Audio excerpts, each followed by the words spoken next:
Welcome back to the channel. This week I've been testing the 2025 Mercedes-Benz EQB 300 4MATIC. Now the EQB is definitely an interesting vehicle. I have some mixed opinions about it and some mixed feelings as well. Now my official thought, and I guess you could say my official status for the EQB is that it is a decent SUV, maybe not such a great EV. We're going to get into all of that and more. I'll tell you all about this thing. I'm going to show you the exterior, the interior, and of course a POV drive. Let's get right into it. So first we're going to start off with the exterior, with the front end. As usual, we have this kind of cool Mercedes thing. You're going to have to forgive me. It's dirty. There's nothing I can do. Look at the state of this parking lot, and the roads are just even worse. So I do like this kind of front grille here. I don't know how much love this gets, but for me, I do kind of enjoy it. I don't mind it at all. It kind of brings something. It gives me the EV vibe, right? If it's going to be an EV, I want the EV vibes, which I think is there.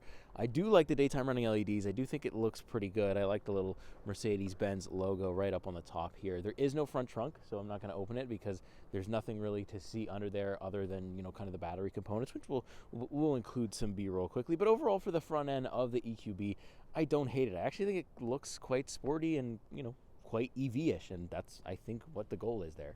So next we're going to take a look at what is actually powering this Mercedes EQB. We have a 70.5 kilowatt hour battery, which is going to be good for 359 kilometers of range. That is what Mercedes is quoting, but what I'm seeing is way below that. I've seen just above the 300, maybe like 310 on the max charge, but on the low end, I've seen like 200 on a full charge, you know. So that is where I kind of, you know, say, hey, this is a decent SUV because we've got a ton of space. You'll see that in a second, but we don't necessarily have that much range. I think this EQB would induce quite a bit of range anxiety. I don't know if I'd want to take this thing on a road trip. But that 70.5 kilowatt hour battery is powering dual synchronous electric motors with 160 kilowatt output. You're going to get 255 horsepower, 288 pound-feet of torque from this thing. And of course, we've got the 4MATIC all-wheel drive. As for charging times, you will only be able to charge up to 100 kilowatts, which for me in my area, I usually find 50 to 100. So that's pretty easy to find, which is not bad. And that will bring you from 10 to 80% in about 30 minutes. It's competitive only because the battery pack isn't that big. My as-tested price here for this EQB is $68,210, a steep price for not that much range. But next we're going to take a look at the side profile for the EQB. There's no add-ons. I have the wheels. They come standard. I do like the white. It's actually not crazy dirty, or it looks a lot worse in person actually, but still the white looks pretty decent. Even in the winter, it's not getting that dirty. I do like the chrome and stuff like that. I don't think I black anything out here. Doesn't look too bad. It gives me, like, you know, fancier Kia Soul vibes, if that makes sense. Like, it does kind of remind me of that, like just the boxy shape of it. But this is much, much more fancier and a lot more equipped. I think I'd still take an EQB over a Kia Soul. But let's move over to the back really quick here, where you can see we've got a decently nice looking light bar. We've got the EQB badge, the 4MATIC badge. Of course, this area is going to collect dirt. There's no exhaust, no diffuser, anything like that. This is not like the AMG EQB. I don't think there ever will be one. But let's take a look at the inside of the trunk here. So, of course, automatic tailgate in this price point. I hope it has that. And then, you know, when you open it, you're just surprised by the amount of room that you find. Like, this is a ton of room, and we're not compromising any rear space. You'll see that in just a moment. I like the carpets. We got a little bit of storage under the floor here where you're going to keep your, you know, your charger and stuff like that. You can just plug this thing into a wall. It still charges decently well. We've got that privacy screen right there. If you fold the seats down, though, you have a ton of room in this thing, and I think that's really cool. So it's going to about do it for my exterior tour for the EQB. Let me know what you think so far. Do you hate it? Do you love it? What are your thoughts on the exterior? And while you type that up, I'm going to hop on the interior. Let's do it. All right, up first, as usual, is the rear for the Mercedes EQB.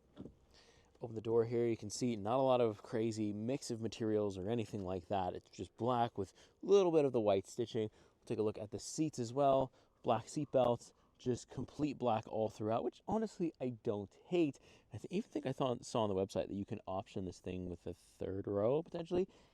No idea how that even would happen, but you can do it. But I've got the 2-row configuration, so let's actually hop in. You can see we've got a good amount of foot space right here. So once we're in, I've got a ton of room here. The seats, you can see I've got tracks here. They can go backwards and forwards. I've got my own vents back here, as well as this guy that's going to pull out with a 115 volt adapter and 2 USB-C ports, which is nice. The vents are a really nice touch. I've got a good view of kind of like the dual pane sunroof there. Also, baby seat fits very nice. Tie down points are nice and easy to access. Really didn't have any trouble installing this thing. And yeah, it's nice and solid in the seat, so we like that. Then if I pull this guy down right here, I think the baby seat's gonna kind of get in the way a little bit, but yeah, so the baby seat is kind of getting in the way. You gotta force it a little bit, but we do have the cup holders here that can come out and go back in just like that. No problem. I really do enjoy the space in here. That's something that impressed me. It doesn't look like it would have that much space, but I've got a ton of headroom and ton of legroom, and I really enjoy that fact. Next up is the front seat for the EQB. Open up the door right here. Again, not a lot of stuff going on in terms of different materials, but we do have the classic ability to move our seat around, as well as the 3 memory seat settings, and we have the heat as well, or heated seat button. There's a button missing here for obviously the ventilated seats, which I don't have the option for. Got the trunk button right below right here. I do like the blue EQB logo right there. Looking at the front seats, exactly the same as the back seats. No interesting trim or anything like that, but we do have this kind of leg rest right here that can pull out and in. It's very nice to have, but let's actually hop in here. We'll go over some stuff on the interior. It's a very easy space to access and enter. I do like kind of the layout here. It's not too bad. Here, we'll just kind of close. All right, I'll probably have to start the EQB again. Yeah, there we go. Just we have everything come up to life. Very nice. So steering wheel wise, it's a decent looking steering wheel. It's kind of the standard one here, but we do have quite a bit of controls. They're kind of like haptic feedback kind of buttons and controls here, where I can control the infotainment display with this little guy right here and kind of go through just like that. You can kind of see it. And I've got my volume controls, left-hand sides for your cruise control, and also the ability to control our digital gauge cluster. We'll go over that in a second. All the way to the left, we have our lighting controls, as well as the illumination stuff, parking brake, all that stuff. And if I go here, I can actually have a couple of different themes. So I've got like a sport theme. You could also have a understated, kind of like a more simple one, or just the classic. You also got navigation, assistance, and the service theme as well, but I'm usually in the classic. And then here as well, we can flip through a couple of different display screens as well, not too bad. And you can also see your battery percentage. You can see I'm 97%, 227 kilometers with a max of 305. I don't know if you can, or how well you can see that, but yeah, there is that. I've also got paddle shifters, but it's for my regenerative braking. So I have strong, normal, and maximum recuperation for the regenerative braking, which is nice. Then we move over to our digital infotainment. It's the same one that you've seen. It's the MBUX stuff that I've shown you probably many times before at this point. I've got some comfort stuff with the seat kinetics, your info there, charging info, different stuff like that. It's got wireless Apple CarPlay, wireless Android Auto, built-in navigation. It's easy enough to use. You can access your electric range button right there. You can see I can open the socket flap and stuff like that, but you can see how much we're working with range and consumption wise, stuff like this. You can kind of see all of that from here, which is decent. I like the vents here. I do like the ambient lighting in here as well. They do like the thing where if you up the temperature, it'll turn blue or red. Automatic, dual zone automatic climate control, physical buttons for that. I have the climate menu right here if I want to change the direction and stuff, but all the stuff right here is very nicely laid out. I've got a little wireless charger right there, USB-C port, the normal kind of cup holders that we're used to seeing from Mercedes, the dynamic button.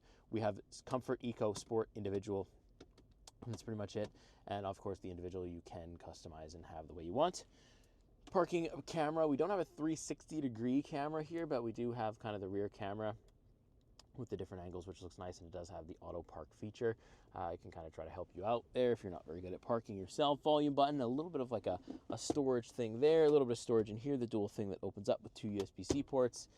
A little bit of a nice like look. It's kind of like a wood trim here for the passenger side, as well as the passenger seats. A very nice place to spend time. They have the same thing, heated seats, as well as 3 memory settings.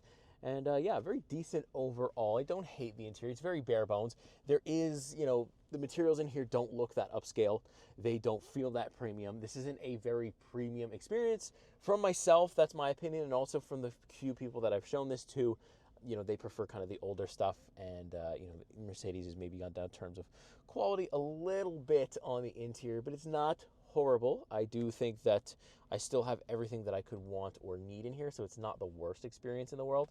but it is something to note that it's not the, this version of the EQB, or at least the version that I have, doesn't have the most upscaled feeling that I think some people might expect from a Mercedes. But that's going to do it for my interior tour. Let me strap that GoPro onto my forehead and let's take this thing for a drive. All right, so let's get out of this parking lot here. Ton of snow and stuff. Pretty much what I've been seeing all week with the EQB. But not we did not get like a big snowstorm or anything, so I've actually been quite lucky because I do worry about this thing getting stuck because we don't have much of a ground clearance at all. Honestly, when you sit in the EQB and you start driving, you'll notice that you don't really feel like high up off the ground like you typically do in a normal standard SUV. This more feels like a sedan because it's a very low ride height for an SUV. But elephant in the room is definitely going to be range. It's not good. I would not own this vehicle just based off that. It is a little bit of a deal breaker on the EV side of things, but we'll still talk about it a bit because it does drive decently and stuff like that. But still, the range part would give me a lot of anxiety. When I picked it up, it was at 60 or 50%, something like that. It was sort of charged, but obviously, winter affects all that stuff. So it's okay. I was well, I got some errands to run, and then it was showing me, it was super cold that day too. It was showing me 130 kilometers. I was oh my goodness. So I had to thankfully where I was going had a charger, and I was able to just sit there and charge it while I ran my errands, and then I was fine. But it just would give me a lot of anxiety if I couldn't find a charger and I needed to be out all day and I needed to put more than 120 kilometers on the thing. Right now I'm sitting at 85%. It says I have 192 kilometers of range and a maximum. So if I turn off stuff, I could get 264 kilometers, which, okay, that's decent. The 264 is good. The 192 at 85% scares me. That, there you go, right there for your example. It's I'm not taking this thing on the road trip because I don't know, what that max number even means.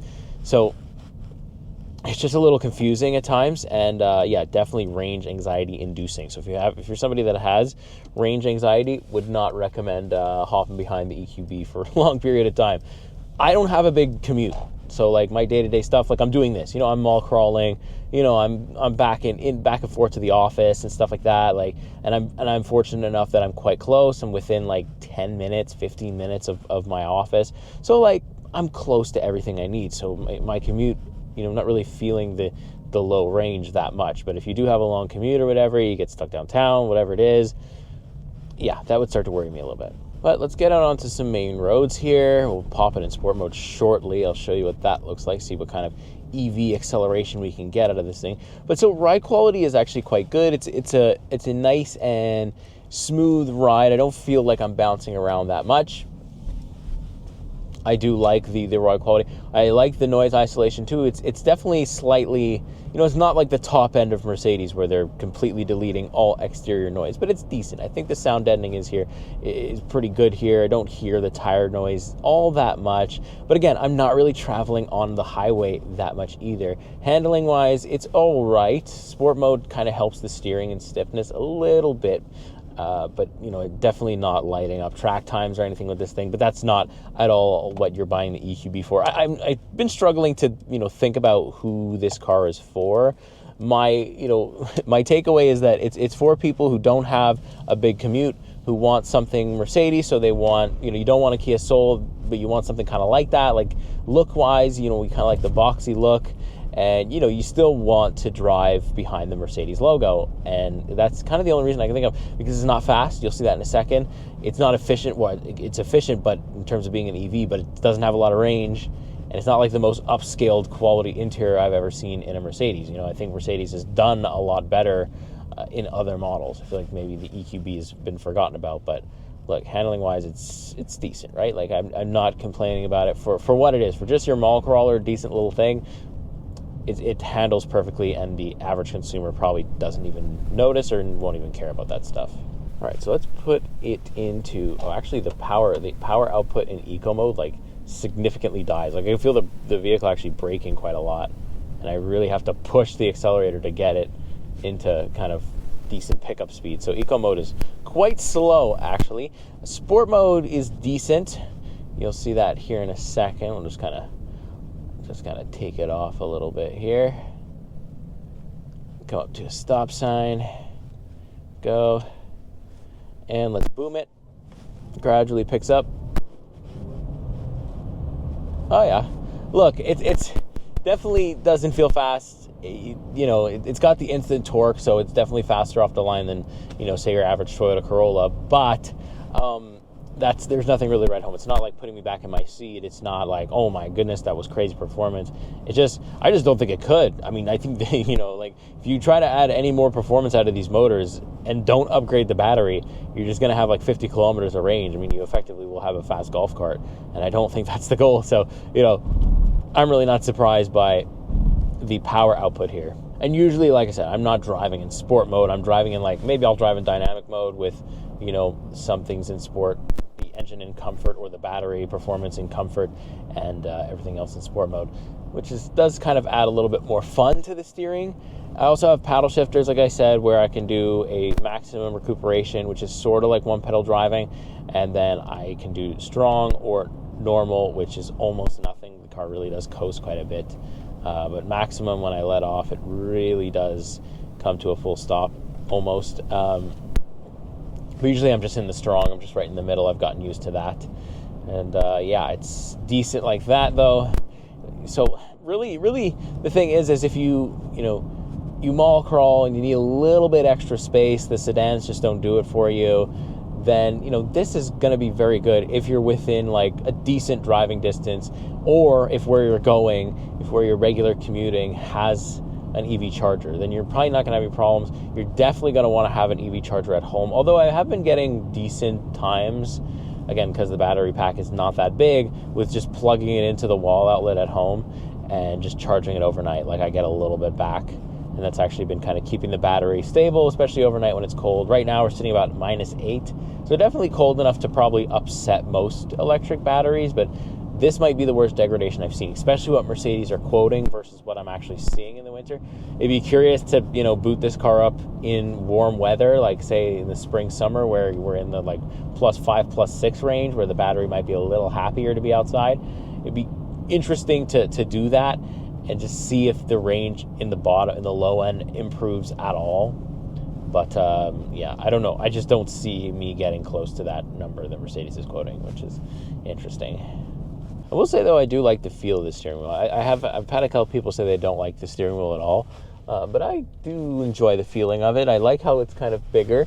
I do enjoy a bigger steering wheel, even if I'm driving a smaller vehicle. It just makes more sense. I feel like I've got a little bit more control, a little bit more space for the actual steering controls as well. So overall, I mean what I said. I think that the EQB is a decent SUV, maybe not a great EV, purely because I think the battery pack is just too small to keep up with what's currently available on the market in this price point. For the money, I don't think I would drive one of these just because of the range. The range is a huge deal breaker. Maybe a hybrid version of this, or even a plug-in hybrid version of the EQB would have been a smart move, because that way you have the gas to back you up. You have like the range of a full SUV. You get that kind of nice, you get a smaller, more compact presence of an SUV with all the space of maybe a little bit bigger, and I think that's great. I liked what they've done with the cargo space in here.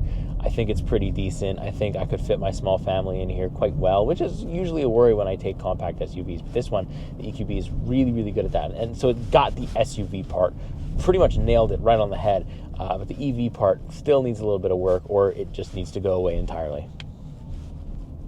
But of course, I want to know what you think. Are you interested in the EQB at all? Do you think it should exist?